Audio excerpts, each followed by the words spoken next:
Hello friends, তো এই ভিডিওতে আমরা আলোচনা করব iQOOর যে আপকামিং স্মার্টফোন আছে সেটা সম্বন্ধে। iQOOর এই আপকামিং স্মার্টফোনটার নাম হলো iQOO Z3 5G স্মার্টফোন।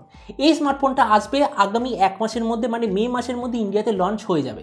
তো এই ভিডিওতে আমরা আলোচনা করব এই স্মার্টফোনে কী কী স্পেসিফিকেশন থাকবে, কী প্রাইসে লঞ্চ হবে, আর যেই প্রাইসে লঞ্চ হবে সেই প্রাইসে আপনার এটা নেওয়া উচিত না উচিত নয়।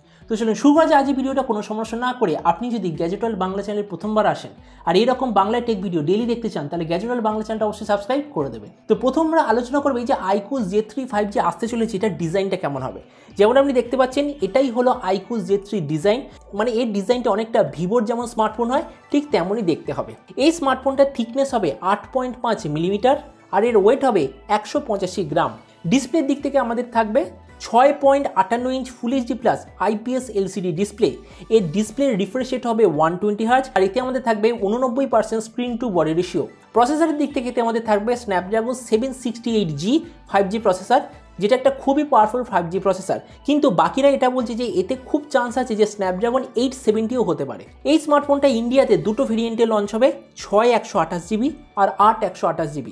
র্যামের কোয়ালিটিটা হবে LPDDR4X, মেমোরি কোয়ালিটিটা হবে UFS 2.2 আর তার সঙ্গে আপনি SD কার্ডের ফিচার পাবেন, কিন্তু হাইব্রিড সিম কার্ড স্লটের ফিচার পাবেন। ক্যামেরার দিক থেকে আমাদের থাকবে 64, 8 আর 2 মেগাপিক্সেলের ব্যাক ক্যামেরা, তার সঙ্গে 16 মেগাপিক্সেলের ফ্রন্ট ক্যামেরা। ব্যাটারির দিক থেকে এতে আমাদের থাকবে 4400 mAh ব্যাটারি, তার সঙ্গে 55 ওয়াটের ফাস্ট চার্জ আর এর যে কানেক্টিভিটি সেটা হবে USB Type-C।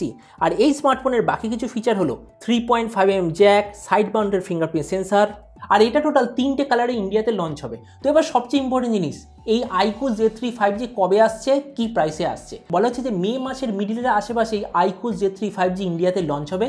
আর প্রাইস হলো একদম কনফার্ম ইনফরমেশন, যদি আমাদের এতে Snapdragon 768G থাকে তাহলে প্রাইস হবে 20,000-এর নিচে, কিন্তু যদি Snapdragon 870 থাকে তাহলে কোনো মতেই এর প্রাইস 20,000-এর নিচে তো হবে না, তাহলে এটার প্রাইস অলমোস্ট 25,000-এর আশেপাশে হবে। তো এবার এই ভিডিওর লাস্ট আমি এবার নিজের ওপিনিয়ন দিচ্ছি। এবার দেখুন, একটা গেমিং স্মার্টফোনের সবচেয়ে ইম্পর্টেন্ট কী জিনিস, একটা ভালো ডিসপ্লে যাতে 120 হার্জ রিফ্রেশের থাকবে, প্রাইস রেঞ্জের সবচেয়ে পাওয়ারফুল প্রসেসর থাকবে, প্রাইস রেঞ্জের সবচেয়ে পাওয়ারফুল চার্জার থাকবে, আর গেমিং স্মার্টফোন হওয়া সত্ত্বেও একটা ভালো ক্যামেরা থাকবে।